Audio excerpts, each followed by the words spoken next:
Sa ngalan ng Ama, ng Anak, ng Espiritu Santo. Amen. Aming mapagmahal na Diyos, bigyan mo po ng malinaw na pag-iisip, malinis na konsensya at matatag na paninindigan ang mga senador na nagsisilbing mga hukom ngayon.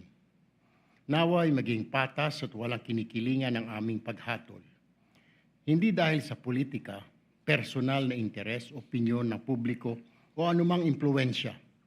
Higit sa lahat, Panginoon, huwag mong hayaang ang hatol ay maimpluwensyahan ng social media. Naway hindi siya mahatulan dahil lamang sa ingay ng mga opinyon online at hindi rin siya mapawalang sala dahil sa popularidad o suporta ng iba. Ang maging batayan lamang sana ay ang katotohanan, ang batas at ang mga ebidensyang inihaharap sa paglilitis. Kung tunay nga na walang sala si Vice President Sara Duterte, bigyan mo ng tapang at karunungan kaming mga hukom na siya ay agad na mapawalang sala. Ngunit, kung ang mga ebidensya ay malinaw, matibay at sapat upang patunayang siya ay nagkasala, bigyan mo rin kami ng katatagan na siya ay panagutin na naaayon sa batas.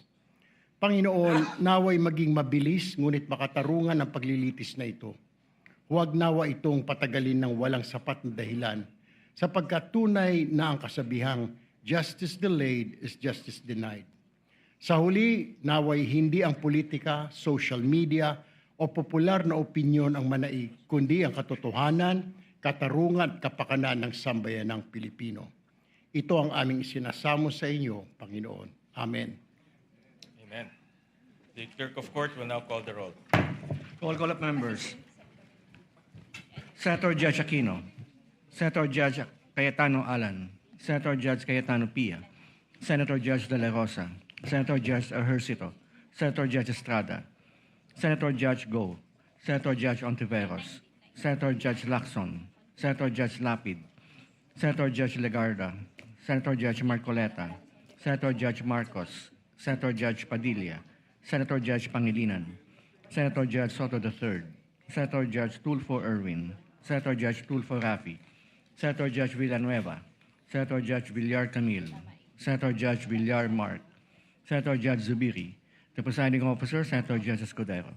Senate President, Senator Judge Gatchalian. With 18 senator judges present, the chair declares the presence of a quorum. In accordance with the rules of procedure on impeachment trial, the chair now recognizes the duly elected presiding officer to preside over the proceedings of the impeachment court. Thank you, Mr. Senate President. If there are no objections, we shall dispense with the reading of the Journal of August 11, 2026 of the Senate sitting as an impeachment court and shall consider the same as approved. The clerk of court will please call the case before the impeachment court. Case number 004-2026 in the matter of impeachment trial of Vice President Sara Zimmerman Duterte. Appearances of the parties. Same appearance for the public prosecutors. We're ready, Your Honor. Same appearance for the respondent, Your Honor. We are ready. Chair would like to direct the clerk of court through the OSA to kindly escort the witness, Ms. Eileen, to the witness stand to continue with her testimony.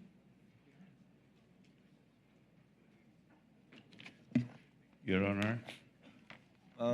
While she's being led to the witness stand, yes, what is the pleasure of the Honorable Chua? Your Honor, I understand that this is a continuation of the direct testimony of our witness. May we request the counsel for the prosecutor, Attorney Kapunan, be recognized, Your Honor, please. I believe the counsel for the panel of prosecutors, Attorney Lorna, terminated her direct yesterday. We are on cross today. Is that correct, Attorney Lorna? How is your platform, ma'am? I pray that I do not fall from the apple cart. Your Honor, please, good morning, Mr. Presiding Officer, Honorable Impeachment Senate Judges, Senate Court Judges. We are disturbed, Your Honor. Although yesterday we terminated our direct examination, we are disturbed by a manifestation of counsel for the respondent when she said that the marking of the tabulations and summaries will no way be an admission, Your Honor, as to the authenticity of the acknowledgement receipts which form part of the tabulation and the summary, Your Honor. We therefore are constrained unless counsel now is willing to stipulate that the summaries which really, and the tabulation, which was really personally prepared by this competent witness of the COA ICFAO, which office received, and all acknowledgement receipts have an attestation that they are certified true copies of the person who has custody of the same, Your Honor. May we inquire from counsel of respondent if, again, although the presiding officer did make it clear that when each individual acknowledgement receipt is presented, they have the right to cross-examine. And we have the right to ask the witness. Our concern, Your Honor, is the next witnesses that we will be presenting will not have any personal knowledge of this acknowledgement receipts. They will not be able to identify and authenticate. The only person who can do that, Your Honor, is the current witness, Silene May Del Campo. Now, we are constrained, Your Honor. To save the time of this honorable court, this presiding officer will recall that it also ordered, Your Honor, that the prosecution and the defense submit separately the list of documents, specifically acknowledgement receipts, to the clerk of court, which office will be the one to make the comparison, Your Honor. Can we modify that order, Your Honor?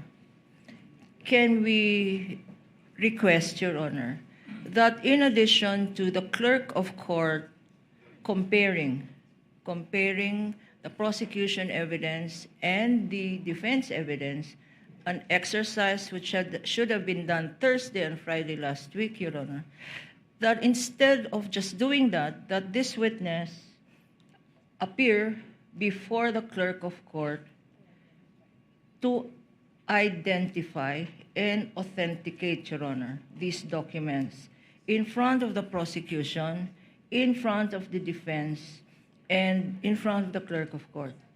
Thereafter, the clerk of court can make a finding or report or evaluation that these documents, that these documents were properly identified, authenticated by this witness, Your Honor. To preempt any technical legal objection in the future, because, Your Honor, or in the formal offer, Your Honor, because counsel will recall, or this court will recall, that while we had already ended our direct examination, counsel for respondent said that does not mean that this witness identified and authenticated the acknowledgement receipts.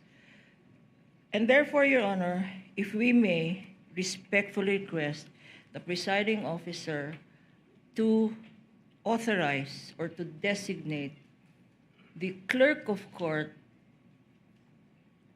to accept, Your Honor, not only the documents, but likewise for this witness to appear before the clerk of court in front of counsels for both respondent and the prosecution to enable this witness to identify and authenticate, based on personal knowledge, Your Honor, the documents that are part of the summaries, Your Honor. This way, Your Honor, we will not have to present again acknowledgement receipts this morning and identify each and every one. So, in sum, Your Honor, my manifestation is to the effect that we expand the directive of the presiding officer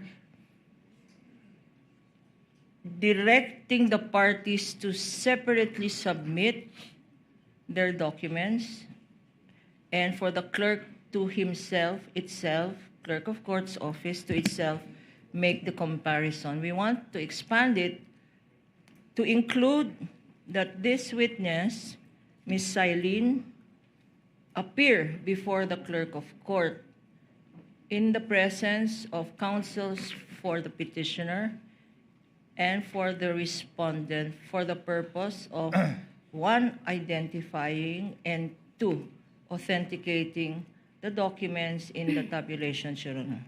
This will save the court 2 hours today. Your Honor, Counsel, before you respond, Attorney Christine, Counsel, does your manifestation have anything to do with the fact that you wound up your direct? Does that mean you intend to proceed with your direct again today? No, Your Honor, if So your direct is done. Your It's Honor, a if, manifestation in regard to the ARs. Your Honor, it depends on the discretion of the presiding officer. If the presiding officer will allow this witness to appear before the clerk of court in front of both counsels, Your Honor, for the purpose of identifying and authenticating the documents presented, Your Honor, then we will terminate our direct examination. I believe you already did yesterday, Counsel. Yes, Your Honor, but under the control, private prosecutor, Your Honor, is under the control and supervision of the panel of public prosecutors who had expressed to this representation their concern about a possible objection, a technical objection of the defense counsel on the issue of identification and authentication of these separate acknowledgement receipts. So, Your Honor. In the interest of moving forward, don't worry, Attorney Silene. No need to comment. The chair will make a ruling. Last night, the acknowledgement receipts that came from the counsel for respondents were submitted already to the clerk of court for comparison with the ARs of the prosecution. Both are certified through copies. Although some ARs are certified by a different certifying officer from COA, but both are certified through copies, and we will proceed with the comparison. It was clear from the witness yesterday, and it's clear to the court, that she based her tabulation on the ARs that she said were all certified by the same person. That's your copy, counsel. And we took note of that and acknowledged that. These are certified true copies from both sides which we will compare to avoid that situation from happening. And we will be ruling on the admissibility of these ARs once it is formally offered based on this comparison, without need for Silene really to tell us that they look alike or alike. But counsel, as of yesterday, insofar as the randomly picked or well chosen ARs yesterday, counsel for the respondent did not raise their copies apparently, or we will know now at cross. Apparently, there is no discrepancy or difference when you are presenting those ARs to the witness.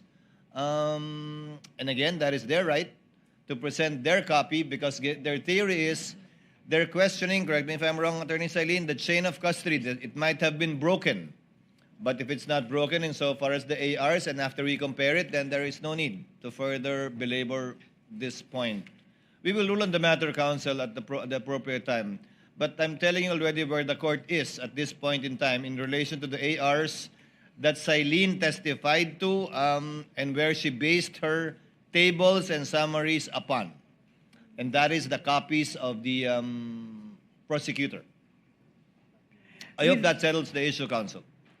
Thank you, Mr. Presiding Officer. I think with that ruling, it is now clear that identification and authentication are presumed from the statement of the presiding officer subject to cross-examination of counsel for the respondent, Your Honor. And subject to the comparison that the clerk will be making of these copies coming from both parties, which we will make known to the parties without need of Silene's presence thereat. Okay. My last manifestation, Your Honor, and this is for purposes of clarity, because at the end of yesterday's hearing, the parties stayed, counsel for both parties stayed to mark the tabulations, Your Honor. And for purposes of the record, can we just state, for the office of the Vice President, tabulations were marked in front of the clerk of court after the hearing, P-1-29 for December 2022 last quarter, the period December 21. Before you continue, counsel, the one you mentioned is the one made by Attorney Wamil. Yes, Your Honor. And the subsequent ones will be the ones made by Ms. Eileen. Yes, Your Honor. You may proceed. So these have been marked after the hearing, Your Honor, upon direction of the presiding officer, so as to make efficient use of time of the impeachment court. So for the last quarter, tabulation made by Mr. Wamil, Attorney Wamil, was marked yesterday as P-1-29. For the first quarter of the office of the Vice President, it's P-1-30. For the second quarter of the office of the Vice President, it is P-1-31. And for the third quarter of the office of the Vice President, marked as P-1-32. Before the clerk of court and in the presence of defense, respondents' counsel, and prosecution's counsel. A summary of these tabulations was likewise marked for December 2022, P-1-29-1, which we have now, Your Honor, P-1-30-1 for the first quarter of the office of the Vice President, P-1-31-1 for the second quarter, and P-1-32-1 also, which we have now, Your Honor, for the third quarter. For the DepEd, Your Honor, we likewise marked at the end of yesterday's hearing tabulations prepared personally by this witness and identified before the impeachment court, P-1-33 for the first quarter, P-1-34 for the second quarter, and P-1-35, all tabulations. For the summary, Your Honor, of these tabulations, P-1-33-1 for the first quarter of the DepEd, P-1-34-1 for the second quarter of the DepEd, and P-1-35-1, Your Honors, for the third quarter of the DepEd. With that, Your Honor, unless counsel... Duly noted, counsel. The markings mentioned by Attorney Capuna and Attorney Lorna are duly noted. We therefore reiterate that we have terminated our direct examination, Your Honor. Thank you very much, counsel. Attorney Christine, you may proceed with your cross when you are ready. You may proceed, ma'am. Thank you, Your Honor. Good morning, Celine. Is that the way that you pronounce your name, Celine? Silene. Silene, okay. So, you have been with the COA since 2014, right? August 26, 2014 po. August 26. So that is around 12 years already. Yes po, magti 12 years. Okay. You assumed the accounts of the Vice President, the audit of the confidential funds of the Vice President, and the DepEd when Attorney Wamil was reassigned to COA, Pasay, correct? Opo, tama po. Curious lang ako, Ms. Silene, was that reassignment a promotion or just a plain reassignment, if you know? Yung kay Mr. Wamil Yes. po. Na-reassign po siya. Reassignment lang. Okay. So, that was on February 12, 2024. Opo, tama po. So, Mr. Wamil was the one who prepared the AOMs for the fourth quarter of 2024 for the OVP. Tama? Yung AOM po is for the fourth quarter of 2022. 2022 rather. Opo. Okay? And he also prepared the AOM for the first and second quarter of 2023. Ng OBP po. Okay. So, we will go back to that, no? So, when Mr. Wamil reassigned to you his account, was there any office memorandum that was issued by the COA Your Honor, reassigning please, you as the examiner? Of, The question is misleading, Your Honor. It is not Mr. Wamil who reassigned the account to her. She just occupied the position, Your Honor. The question was if there was an office memorandum assigning her to take over from Wamil, not Wamil himself. Witness may answer. Yung sa assignment po kasi namin, ang hawak No, namin... just please answer the question. Was there an office memorandum assigning you to handle the accounts of the OVP and the DepEd, particularly the confidential audit of these two offices? Meron po kaming order na ako po ang assigned na maghawak ng national government agencies po. Particularly the Office of the Vice President and the DepEd. Meron ho kayo nun? Asked and answered, Your Honor. Hindi. My question was specific. No, I'm referring to the DepEd and the OVP. Witness may answer. These are national agencies, Your Honor, please, can the council allow me to continue my Asked question? and answered, Your Honor. Witness may answer, counsels. May memorandum po ba na nag-assign sa inyo specifically sa DepEd at OVP? Yung memorandum po is naka-assign ako sa national government agencies. All. Okay. Opo. Okay, I accept that answer, Your Honor. Was it Mr. Wamil who personally turned over his files to you? Iniwan po niya yung files niya sa office po nung malipat po siya sa COA Pasay. Sa kaninong office? Sa iyo or kaninong office ba? Sa custodian po namin sa COA ICFAO. Okay. So, meron ho ba siyang iniwan na endorsement sa inyo? Na ito lahat yung mga files na iniwan ko for this particular account. Meron ho ba? For the OVP, meron ho bang siyang iniwan na endorsement? Yung mismong mga files po, iniwan po niya sa custodian namin. Endorsement ho, like letter, a summary containing all containing a list of the files that he turned over to the custodian. Meron ho bang ganon? Meron po kaming logbook pag natapos na po yung Logbook. Okay, pero dala mo ba yun ngayon? Hindi po. Okay. So how about dun sa DepEd? May iniwan ho ba siyang transmittal doon sa custodian na ito lahat yung mga iniwan kong files with regard to the audit of the DepEd confidential funds? Meron ho ba? Ang iniwan po niya is yung mismong documents. Yung mismong document. So walang transmittal na iniwan ho doon sa custodian. Yung mismong documents po yun. Okay, sige. May iniwan ho ba si Mr. Wamil sa inyo? Di ba sabi niyo may mga documents ho siyang iniwan. Di ba pag nag-audit ho tayo, meron ho tayong tinatawag na working papers. Yung mga drafts po natin. May iniwan ho si Mr. Wamil sa inyo nun? Your Honor, please, again, the question is misleading. This witness already said, asked and answered, that Mr. Wamil did not leave documents to her. Mr. Wamil left the documents to the office. I will rephrase, Your Honor. Kindly rephrase, Okay, counsel. may iniwan iniwan- bang worksheets sa custodian? Yes po. Nakasama po dun sa files yung mga working papers po. All right. I'll take that answer. Kayo ho, paano nyo kinuha yung mga files na yun? Kinuha nyo lang diretso sa custodian? Ano pong proseso nun?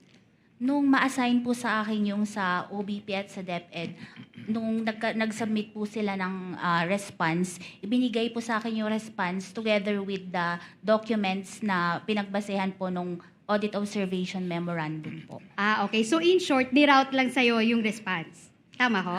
Response together with Yeah. yung AOM, together with the attachment po na yung mga dokumento. Okay. So, kailan ho yan niroute sa inyo? Yung response, yung AOM, mga estimate lang po. Iba-iba po kasi, di ba ang una is yung March 13, 2024 na response nila sa NS. Naibigay po sa akin to March 14. Yung sa iba po, hindi ko na matandaan yung exact dates, pero malapit po dun sa after masubmit yung response. All right. I'll take that answer. Okay.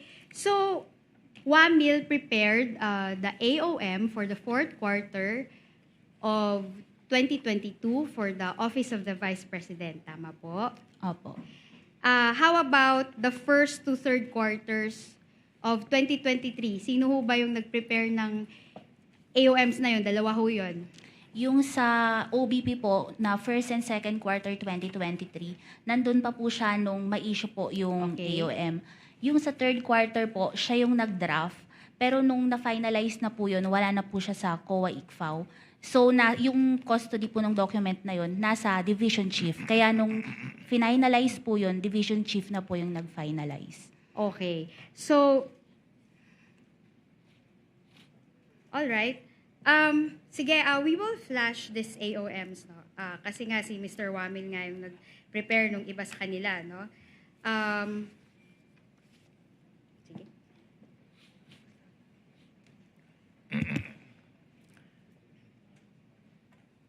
May we know from counsel which AOM she will be flashing? Is it the defendant's document or the prosecution's document? Hello. Because the defendant's documents were not identified nor presented to this witness, Your Honor. Then if counsel wants to confront the witness with documents she has identified, she has to use the prosecution's evidence because that was the one identified by the witness. If she now intends to present the defense documents, they are not documents that have been identified nor authenticated by this witness during her testimony. We will She can confront have the- a continuing objection. Excuse me, counsel. We will have a continuing objection to their presenting their documents which have not been identified by the witness. They are AOMs. AOMs have been identified by the witness, but these are prosecution's AOMs, Your Honor. May I suggest, Your Honor, to the defense counsel, since she refused for us to use the defense witnesses, that she uses now the prosecution's documents. That is up to her, counsel. She may confront the witness with her copy of the AOM. I'm sure she would be competent to testify whether these are the same documents earlier identified as exhibits for the prosecution or not. Counsel, Yes. you may proceed. Yes, correct, Your Honor. And their AOMs, we did not dispute those. So we have the same copies, Your Can Honor. we then, Proceed, if, counsel. in Proceed. connection with that, Your Honor, Hello. since counsel admits that Hello, hello. our AAMs are their defendants' AOMs, can we just use the prosecution's copies, Your Honor? But, Your Honor, we have prepared, Counsel, visual counsel. aid using Show the- them, show the document. Yeah, I will. I am showing the defense document. No, we will No, not agree, Your Honor, the counsel cannot We will dictate not how I agree, will Your proceed with Honor. my cross-examination. Can the counsel, Your Honor, be reminded that I'm counsel- on cross counsel We for- will not agree, responded. Your Honor, to What are you not presentation agreeing of to, the Attorney defense Kapunan? documents. I'm sorry? Because precisely there was no stipulation yesterday. There They are was, Your now Honor. constrained. Excuse me, counsel. Allow her to finish, counsel. They are now constrained, Your Honor. I'm sorry. They are now constrained to use our documents precisely. This is what we wanted to avoid yesterday. Had we did a comparison, not to belabor the obvious, Your Honor, but now counsel says, anyway, it's the same. So if Your it's the same, what's the objection to using the prosecution's document? Counsel, that water is already under the bridge. You may request assisting counsel to check the copy being presented to Ms. Eileen, and you may make this the subject matter of your redirect later on. Allow counsel to present. Thank you, Your The presiding Honor. officer will allow the counsel to present that document, but notes the continuing objection of Attorney Thank you, Your Kapunan with Honor. respect to this matter. Thank you, Your Attorney Honor. Christine, you may proceed. Okay, so I am presenting you the AOMs that were issued to the Office of the Vice President and the DepEd.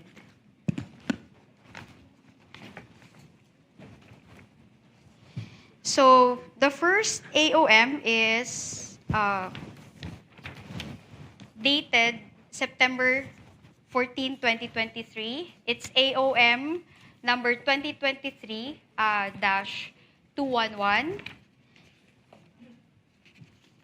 Okay.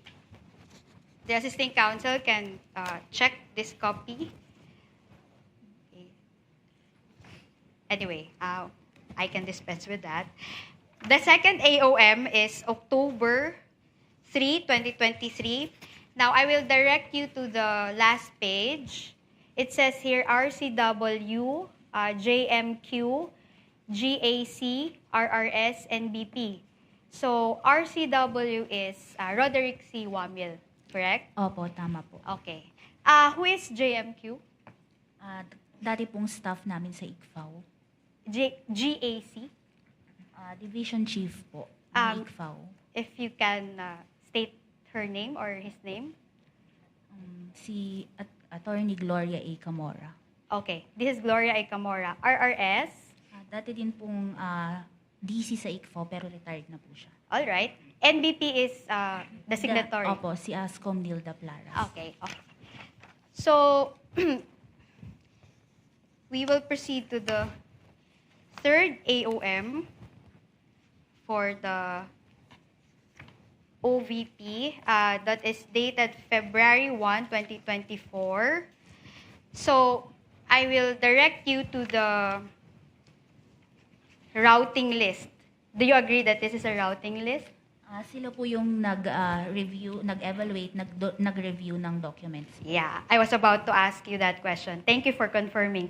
Now, it's RCW, Roderick C. Wamil again, Opo. JMQ, RRS, NBP. Opo, tama. All right. So, let's go to the AOM for the OVP dated August 8, 2024.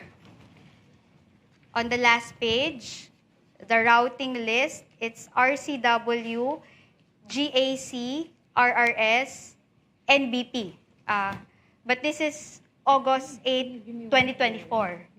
Opo, tama. Wala na si Roderick Wamil dito sa ICFAO. Wala na po Correct. siya pero dyan po kasi siya yung nag-draft po ng AOM. Siya yung nag-draft nito. So meaning, when he drafted this, he left this doon sa records ba or saan? Yan po kasi may draft na siya, nasa division chief na po. Nasa division chief. So, from February to August, so ilang months yun? February, March, April, May, June, July, August, after 6 months, dun lang na-release yung AOM, nung wala na si Wamil. Tama? Opo, kasi po, And then, sorry, just answer my question, Celine. Can you no? please repeat the question? So, from February 2024, nung umalis na si Mr. Wamil, di ba, iniwan niya to sa records, nasa division chief na. So, na-release ito. Answered, Your Honor. Your Honor, preparatory nga, sabi nga niya, i-repeat ko daw ho. She's, So, raising, inulit she's ko. laying the basis for her question, Counsel. So, Attorney Christine, kindly yes finish your po. question. So, after 6 months, doon lang na-release yung AOM. dahil po dumaan pa ito sa Yeah, review sa po. review. Hindi ka kasali dito sa grupo na nag-review, nag-draft. Wala kang participation dito. Na-review ko po yan nung nag-evaluate na po ako ng mga Eto. responses dun sa, binasa ko din po yan nung nag-evaluate ako ng responses sa notice Okay. of suspension. So in short, nakita mo lang to after it has been issued by the COA ICFAO. Tama? Opo, kasi yun yung naging basis ko ng evaluation. Sige. Okay. Next is the audit observation memorandum for the DepEd. Wait lang. Your Honor, can I just confirm my counsel? So, let's go to the DepEd, ano?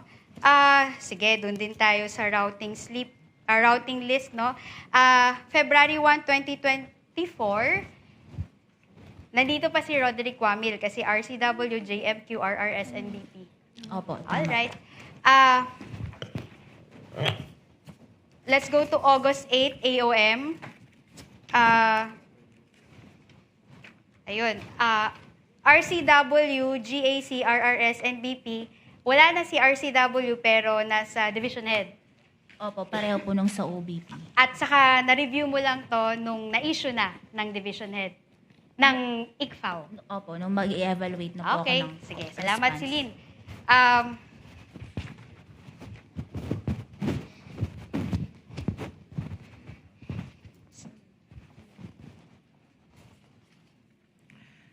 Your Honor, may we just note for the record that the documents presented to this witness were defense exhibits. That has been noted, Noted. Your Honor. Okay, so punta naman tayo dun sa responses ng Vice President, no? Nag-submit sila nung letter dated April 19, 2024. Okay. At part nung letter nag-submit sila ng protective intelligence reports. Naalala niyo po yun? Opo, attachment po yun dun sa response nila. Okay. So, David? Hello. Hello.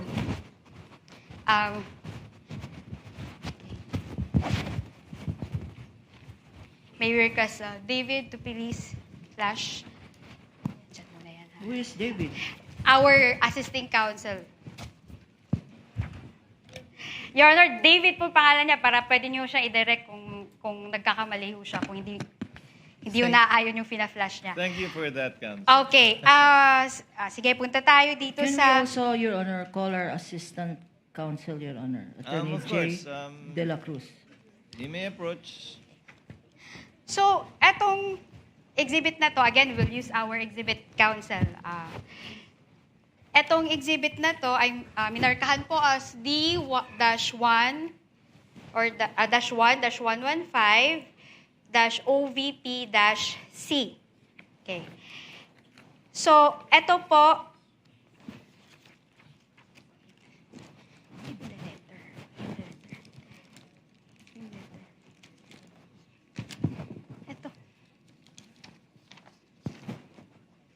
so, kasama ho dun sa submission ng Office of the Vice President is a certification dated April 4, 2024. Tama ho? Opo, kasama po Eto- yun sa response. Okay, salamat, Celine. Ito ay inisyo ni Raymond Dante P. Lachica.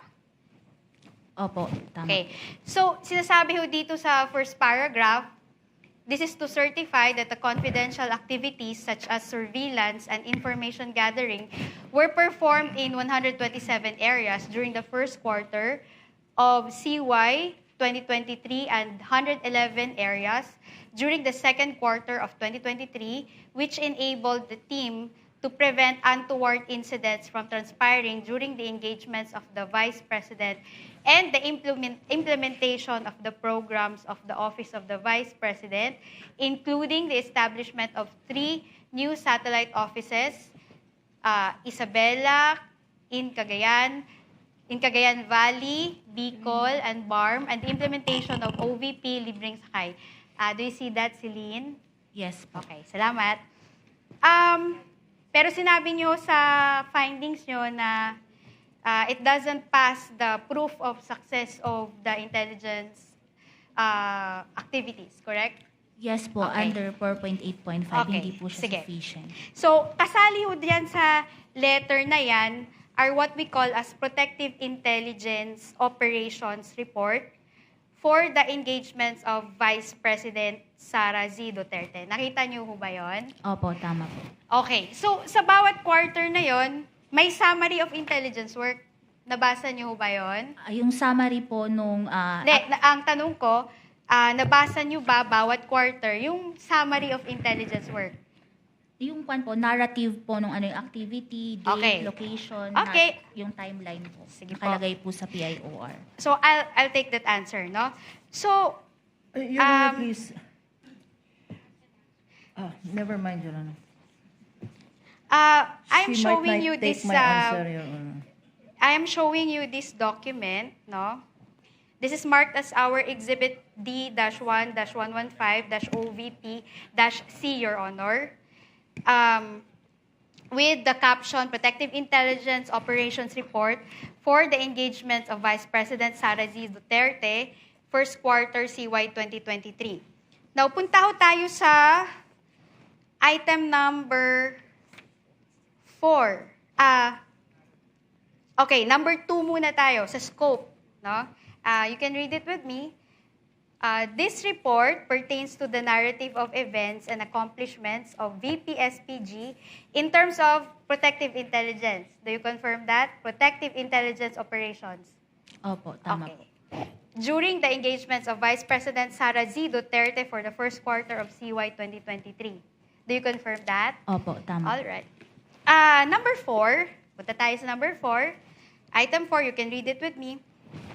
The protective intelligence activities carried out in support of the Vice Presidential Security and Protection Group's protective security operations for the places of engagement of the Vice President Sara Z. Duterte or Vice President Sara Duterte from January 1 to March 31, 2023 are listed below. So nakita niyo yan. Sakto yung basa ko ng narrative. Opo, nakalagay po yung engagement. Okay, salamat. No? Pero nakalagay ho dito in support of the Presidential Security and Protection Group's protective security operations. Based po sa document. Alright, sige. Letter A, nakalagay dito ika 106 na taong pagkakasarinlan ng Bustos Minasa Festival Ceremony Opening. So nakalagay date covered January 2 to January 10, 2023. Location, BMA Park, Poblacion, Bustos, Bulacan. Number 3, probable threats, NPA and criminalities. So number 4, detailed intel collection team, ICT. Nakita niyo ba yan? Opo, based po sa document. Okay, salamat po. Nakalagay ho sa timeline of activities na to, may nakalagay yung table, no? Tingnan lang natin isa-isa, no? Kung ito ba talaga ay intelligence work o hindi, no? So, etong number 5, tingnan ho natin yung item number 5. Liaising with intel operatives and respective informants of the PNP for the data information gathering needed for the threat assessment on criminalities in the municipality of Bustos and its neighboring communities. Ano yan? Intelligence work ho yan? Or ano lang ng admin work lang ng Office of the Vice President? Ang pagkakaintindi ko po dyan, yan yung naging part ng ano yung activities, yung sa... Hindi, tatanungin kita, based on how it appears, ano ho yan? Liaising with intel operatives, ano ho yan? Normal lang ho yan sa Office of the Vice President na mag-liaise with intel operatives? Or part ho ba yan ng intelligence work? Sa tingin nyo lang ho.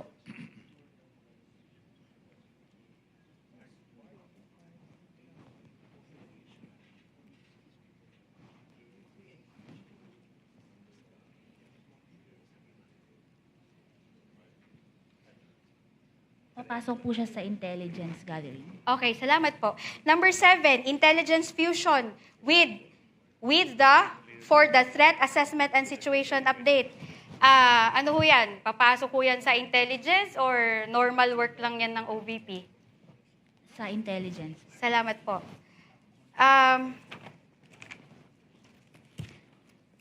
Okay, ito. Dito tayo sa actual operations, no? Profiling of participants who will be attending the event provided by organizers. Part 2 ba yan ng normal na function ng OVP? Or papasok ko siya sa intelligence work? Sa intelligence work. Okay, salamat po. Deployment of intel operatives and informants along routes, primary and alternate, from the landing zone to the venue. Is that an OVP admin work or intelligence-related ho yan? Kasama po yan sa intelligence-related activities. Okay, salamat po. Okay, gusto ko man hong isa-isahin ito, Your Honor, no? Pero I think we are constrained by time. But the court can peruse the documents for its We have all information. the time, Mr. Witness. Gusto mo, attorney? ahead. Baka magutom Once na it tayo. is formally offered, that's when Yeah. we will be able to peruse it, So, Counsel. okay. So, ito yung first quarter pa lang ho ito, Miss Celine, no? Let's go to the second quarter.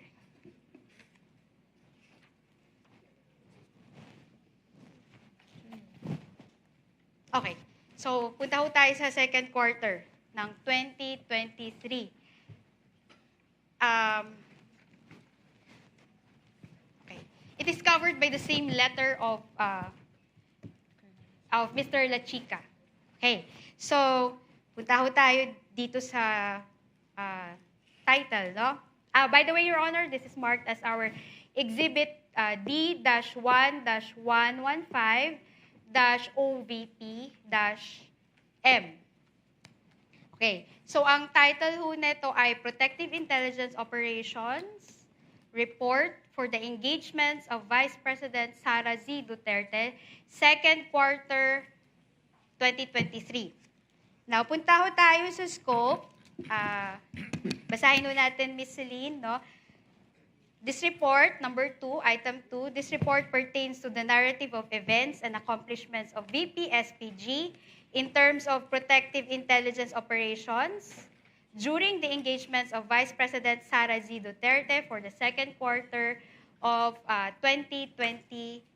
Tama ho ba yung binasa ko? Opo, tama po. Ay, salamat po. Narrative, number 4, the protective intelligence activities carried out in support of the Vice Presidential Security and Protection Group's protective security operations for the places of engagements of the Vice President Sara Duterte from April 1 to June 30 2023 are listed below. Sige ho. Letter A, puntahan ho natin yung letter A, no? Yung caption ho niya, National Economic and Development Authority Social Development Committee, Cabinet level meeting. Do you see that? Opo, tama po. Okay. So, yung date covered po niya ay April 2 to 5, 2023. Tama ho ba? Opo. Okay. Location ho niya ay Astoria Plaza Hotel, 15J, Escriva Drive, Ortigas Business District, Pasig City, Metro Manila. Tama ho? Opo, tama po. Okay, thank you. Nakalagay ho ang possible threats. Letter A, cost-oriented groups, open close parenthesis, NDF. And letter B, criminal groups. Nakita niyo ho ba yan? Opo. Okay. Number 4, Detailed Intel Collection Team, ICT. Tama po? Opo, tama po. So number 5, nakalagay na dito yung timeline of activities. No, as shown below, the timeline of activities for the engagement of the Vice President. Now, punta ho tayo sa number 3. Okay. Liaising with Intel operatives and respective informants of the PNP for the data information gathering needed for the threat assessment on criminals in Pasig City and its neighboring communities. Ano ho ba yan? Administrative work lang ho ba yan ng OVP or part ho ba yan ng Intel work? Tingin niyo ho. Intel work po. Okay. Number 6, intelligence fusion for the threat assessment and situation update. Intelligence work or normal lang yan na part ng OVP? Admin work. Intelligence work po. Okay, salamat po. Okay.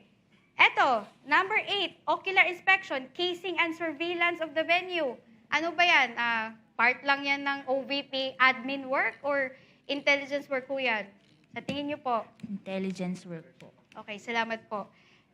Number 12, final briefing to Intel operatives and informants.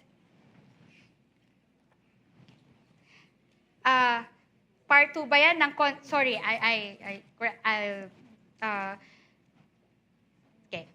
final briefing to Intel operatives and informants, is that part of the confidential operations of the VP, OVP, or normal work lang yan ng OVP?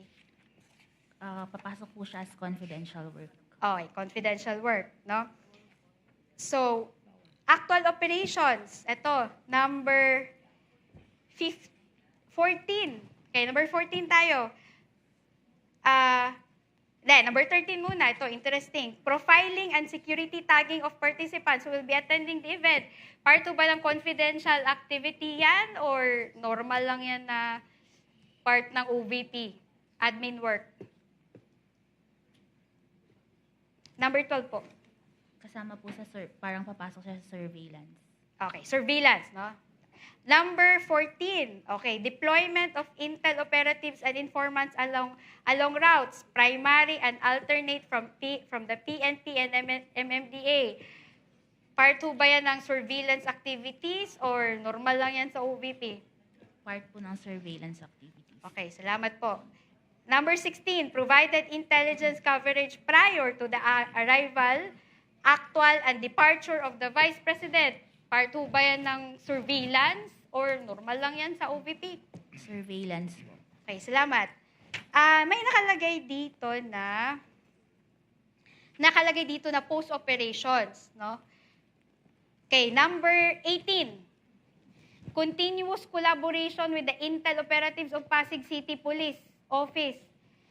Surveillance po ba yan or normal lang na admin work yan ng Office of the Vice President? Surveillance po. Okay, salamat po. Sige. Meron pa tayong ibang nakalista ho dito which the Honorable Court can also peruse. So, punta ho tayo sa third quarter. Another letter to certification.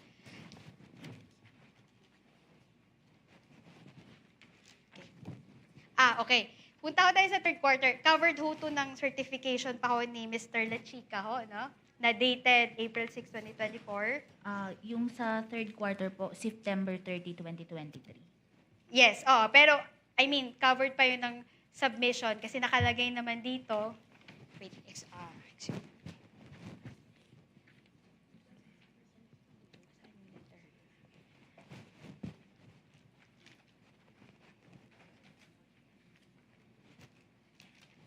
Excuse me lang, Your Honor. I will confirm with my counsel. Okay, ayun na. So, may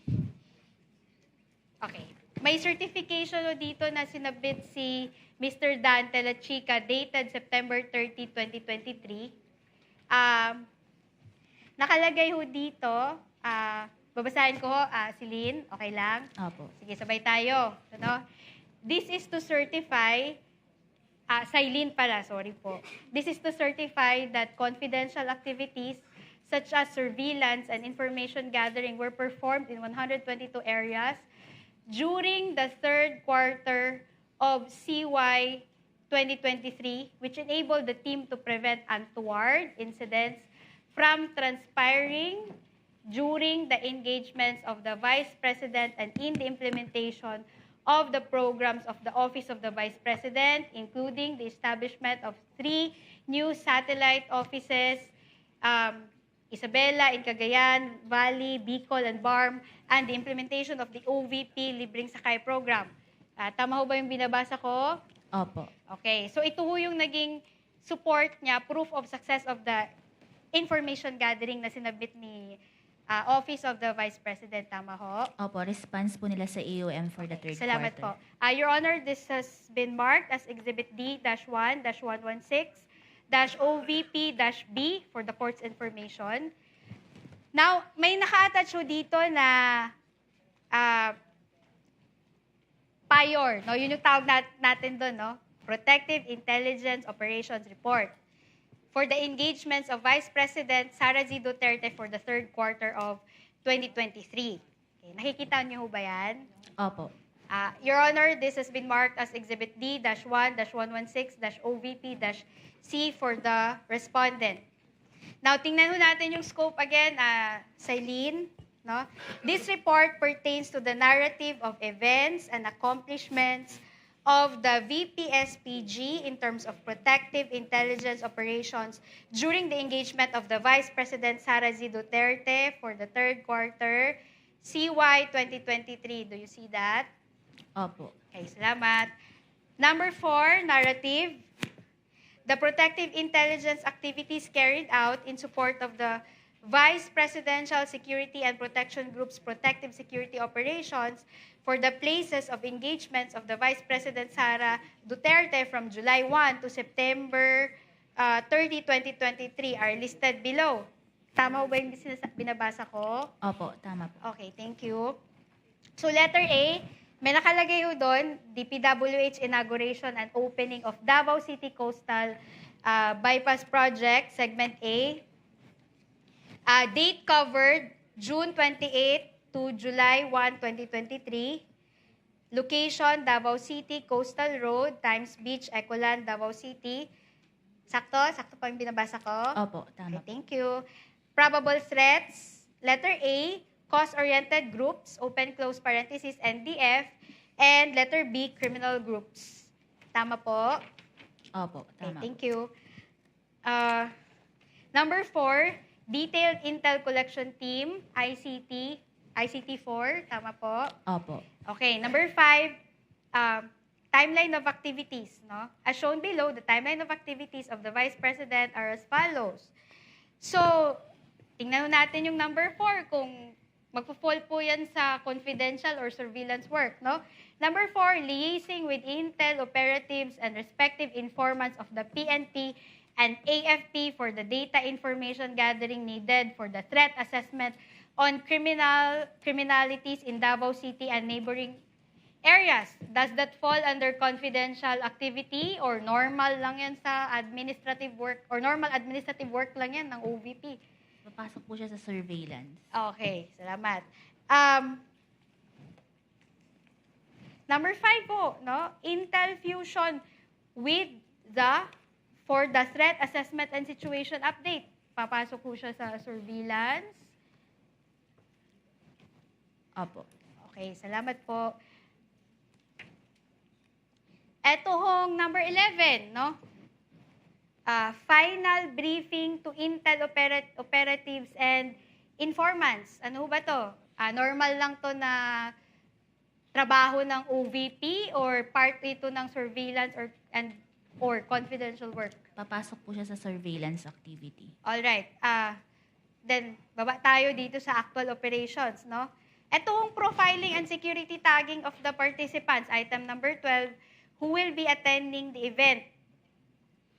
Papasok po ba na normal admin work lang yan ng OVP or papasok po siya as confidential work or surveillance? Papasok po siya dun sa surveillance. Okay, salamat.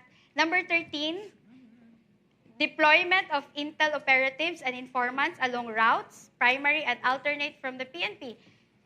Surveillance or normal work lang yan ng OVP? Papasok po siya sa surveillance. Okay. Number 14, provided Intel coverage prior to the arrival, actual and departure of the Vice President. Surveillance or normal lang yan? Part lang yan ng admin work ng OVP? Papasok po siya sa surveillance. Okay. So, post-operation. Number 16, continuous collaboration with the Intel operatives of Davao City Police Office and TF Davao. Pasok po siya sa admin work or surveillance or confidential work? Sa surveillance. Okay. So, nakikita mo dito lahat, Miss Celine, no? Pati na yung doon sa report, nakita mo naman na isa-isa yon, lahat may mga dates at lugar. Tama po? Opo, nakalagay po yung narratives, okay. yung timeline. So, for the first and second and third quarters of 2023, no? Do you confirm that? Nakalagay naman yan lahat. May dates, may activity, at may lugar. Tama ho?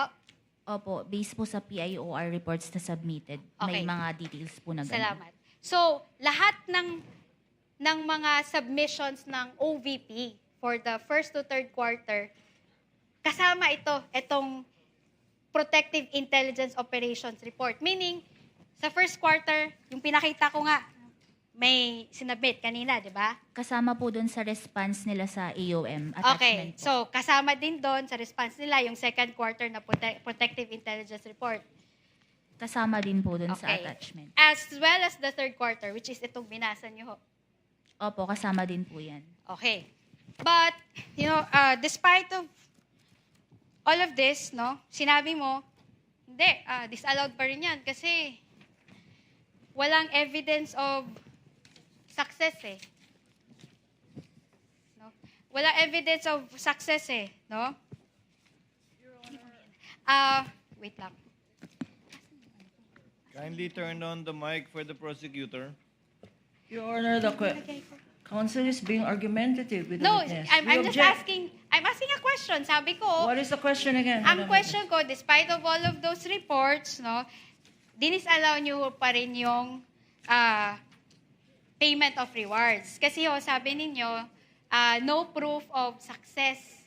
Di ba ho? Argumentative, Your Honor. Mga kapuso, magpapatuloy po ang ating live streaming. Samantala, susunod na po agad sa GTV ang Balitang Hali. Counsel, if you please, Witness may answer.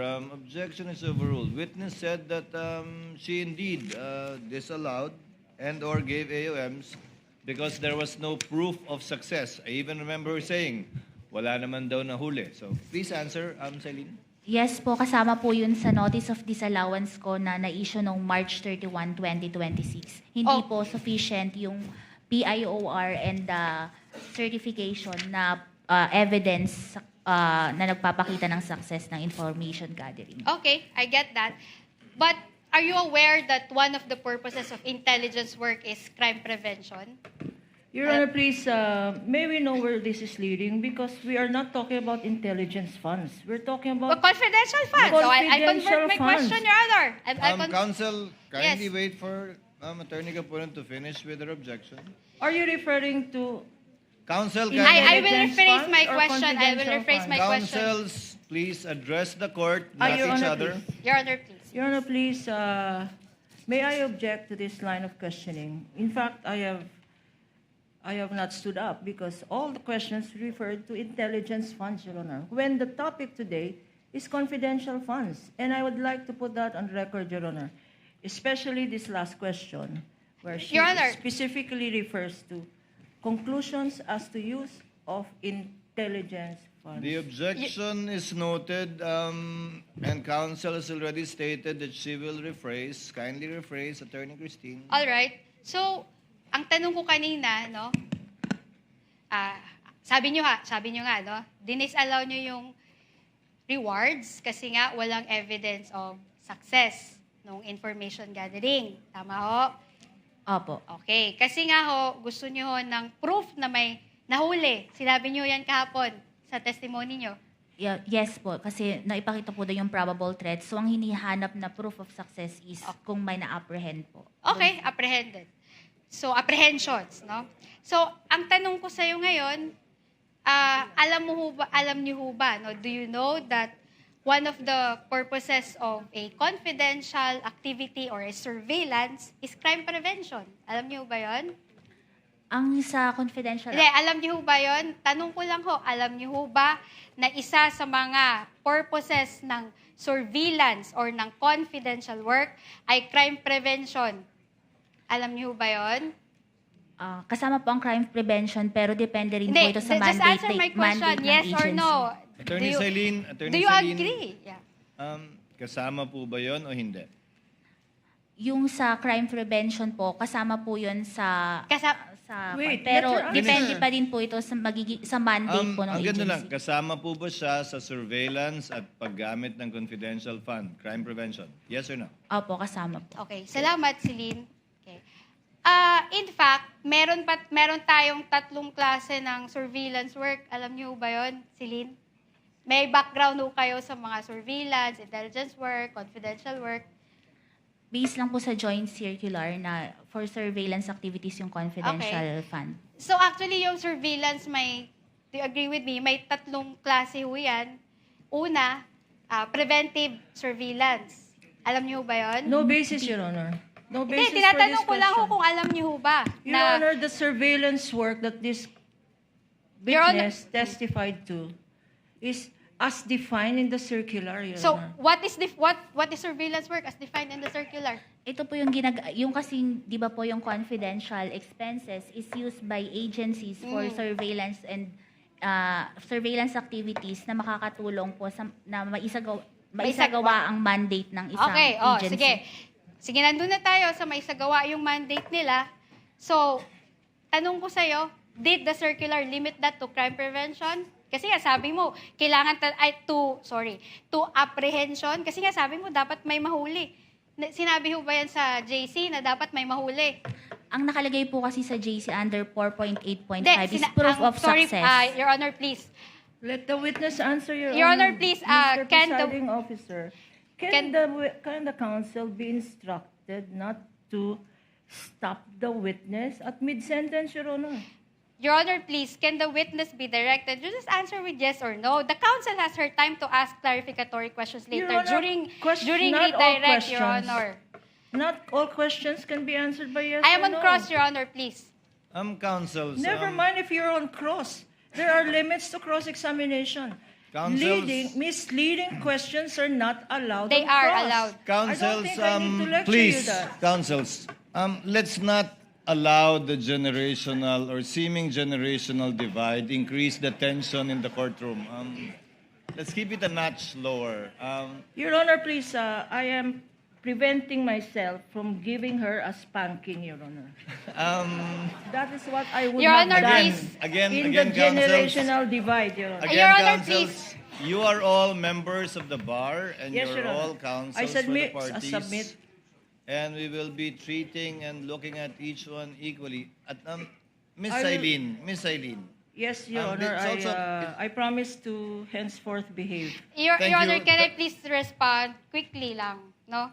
I have high respect for Attorney Kapunan. In fact, she's one of You my can end there, idols. council. Let's end here. You can end there. This with might the sound high like respect. it might sound like a eulogy, Your Honor. I'm still very much alive. Your Honor, kahapon niya, hindi ko nga siya kinukulit, di ba? Kahit may mga questions na doon na leading, hindi naman allowed yun sa direct examination eh. I respected her.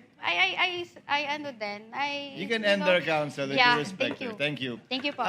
Miss Eileen, ayon sa tanong ng council, simple lang po naman, nakalagay ba sa Joint Memorandum Circular 2015-01 na kailangan may mahuli para maging successful ang isang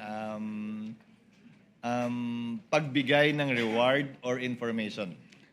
Wala pong nakalagay. Ang nakalagay lang po, proof of success of information gathering and or surveillance So, activities. interpretasyon niyo po yun na dapat may mahuli para maging successful.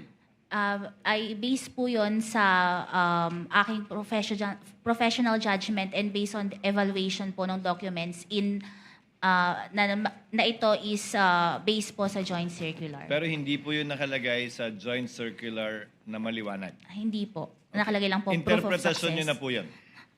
Doon po sa pag-evaluate ko, yun po yung naging basis Okay. ko. Okay. Please proceed, Attorney Christine. Salamat po. Okay, so sa tingin nyo, no, dahil gusto nyo dapat may huli, hindi part ng confidential activity yung crime prevention? Ganun ho ba? Hindi ho siya part nun? Pwede pong pakiulit? At hindi ho part yung crime prevention na walang nangyaring masama. Doon sa event na yun, hindi ho yun part ng confidential work or surveillance? Hindi pa po siya sufficient as proof of success. Hindi siya sufficient. So, dapat talaga may mangyari na krimen at may mahuli para po may proof of success tayo. Kasi nga po, meron po yung for payment of information and payment of reward. So, yung payment of information, yun kasi yung nakakatulong dun sa... Simple lang naman yung tanong ko, Celine, no? What if walang nangyari na masama dahil nga sa ginawang confidential work? At nag-certify ngayon sila, Chika, na walang nangyari na masama. There was no untoward incident. Ano yan? Your Is Honor, we isn't object. that a proof of success or not? What is the objection of counsel? The question is speculative, Your Honor. This is not based on what ifs. This is based on facts and documents submitted, not on the what ifs of counsel for respondent. It's Your not a Honor. what-if counsel because it was stated in the report that there was no untoward incident. Actually, that would have been one of the questions of the presiding officer as well later on. Attorney Silene, ibahin natin ang payment for reward at payment for information. Ang payment for reward, yun ang hinahanapan mo ng success. Opo, tama po. Yung payment of information, hindi mo hinahanapan ng success yun. Hindi po. Tama po ba? Opo, tama po. So yung reward, kaya yung reward ang dinisallow at yung information, hindi mo dinisallow yung bayad na yun, di ba? Hindi po na-disallow yung purchase of information. So ang dinisallow mo lang ay yung payment of reward, for rewards rather. Opo, tama At yun po. ang hinahanapan mo ng success, hindi yung information. Hindi po. Magkaiba yun. Opo, magkaiba po yun. Okay. You may proceed, counsel.